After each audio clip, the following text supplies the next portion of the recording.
ওই দিন গৌরাঙ্গ মহাপ্রভু যেদিন অবতীর্ণ হয়েছে সেদিন কিন্তু দোল পূর্ণিমা ছিল এবং পূর্ণ শশী ছিল।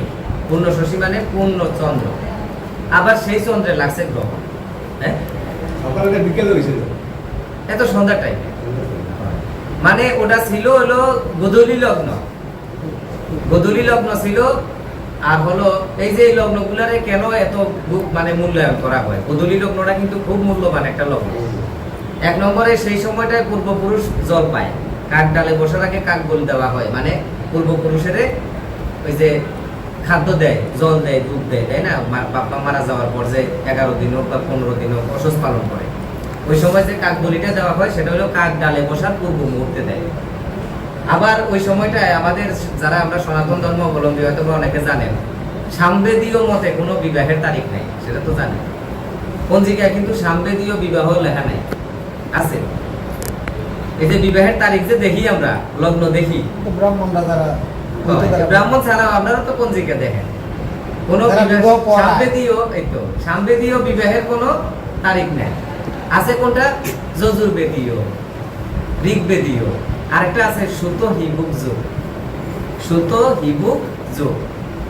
এই সামবেদীয়রা করে কি, যখন দেখে যে দুই বেদীয় বিয়ার লগ্ন আছে, তখন সুত হিবুক যোগ প্রাপ্ত হয়। আবার একটা প্রশ্ন ওখানে উল্লেখ আছে, বিবাহ তারিখ লগ্ন সবই ঠিক আছে, আবার ওখানে ব্র্যাকেটের মধ্যে লেখে কেন বা পশ্চাচার, এই কথাটা এটা বিবাহের তো 8টা পদ্ধতি।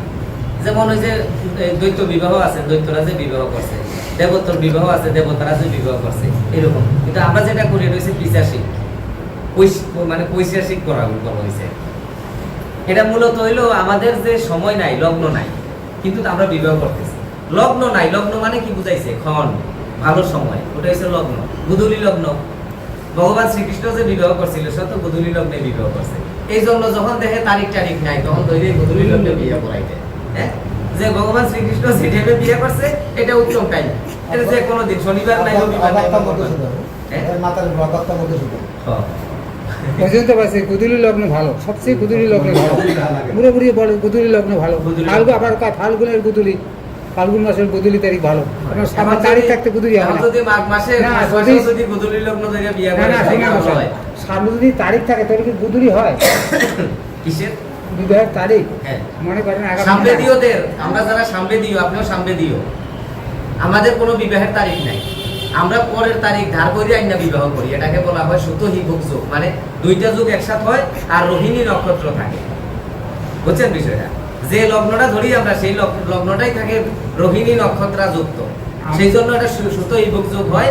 ওই যুগে দুই যুগের মিলনের কারণে সামবেদীয়রা একটা পাওয়ার পায়, ওই পাওয়ারে তারা বিয়ে করে। কিন্তু আমাদের নির্দিষ্ট কোনো বিবাহ লগ্ন নাই। সেটা ঠিক আছে, কিন্তু অনেক বলে যে আগামী দিন তারিখ আছে, কিন্তু আজকের গোধূলি হবে না, সামনে তারিখ আছে। আপনার প্রশ্ন হয়েছে তারিখ যদি সামনে না থাকে এমন কোনো দিন নাই যে গোধূলি নাই। গোধূলি তো প্রতিদিনই। সূর্য অস্তের সময়টায় পশ্চিম আকাশে ঠিক হয়, লাল হয়, ওই সময়টায় কৃষ্ণ বাঁশি বাজাইতে বাজাইতে বাড়ির দিকে আনা দিত, আর পিছন পিছন গাভীগুলা, এই গৌগুলারও আনা দিত, মাতাজিরা, গো মাতাজিরারও আনা দিত তার পিছন পিছন। কিছু আসলো দৌড়াইয়া আইতো, ওই দৌড়ের চড়ে যে গরু, যখন গরুর পাল দৌড়ায়, গাভীর পাল যখন দৌড়ায়, তখন পিছনে একটা ধুলা ছুটে, ওই ধুলিটারে বোঝানো হয়েছে ধুলি, গো ধুলি। গাভীর পায়ের খুরের যে ধুলাটা উঠতেছে ওই লগ্নটা। গরু দৌড়ায় কিন্তু ওই টাইমে যখন বাড়ি ফিরবে, তার আগে কিন্তু দৌড়ায় না, এটাই আবার দৌড় দেয়। না, বলে যে সামনে তারিখ আছে, গোধূলি হবে না।